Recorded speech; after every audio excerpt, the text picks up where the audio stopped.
If meal times are really stressful at the moment, the main priority is to try and just diffuse that stress. And one way around it is to follow the Ellen Slatter's division of responsibility, where the parent has the responsibility to provide nutritious meals, and then the child chooses how much and when to eat. So still have a nice structure around meals, so having breakfast followed by snack followed by lunch and so on, so that the child knows that if they're not so hungry right now, there will be a snack shortly after the meal.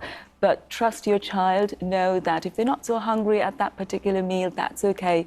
They'll probably just eat a little bit more later on in the day. That's perfectly normal and acceptable. That sounds so straightforward. So no bribing. No bribing. No forcing, no threatening, No, absolutely not. Blackmail. And that's definitely something we talk about in clinics, that to try just really diffuse, keep rewards, non-food related. Yeah. So it might just be that the child wants some one-to-one time with their parent. If we work so busy, we work long hours, maybe they just want a bit of extra time, story time, trip to the park with their dad. And these are all sorts of things that we discuss in clinic as well.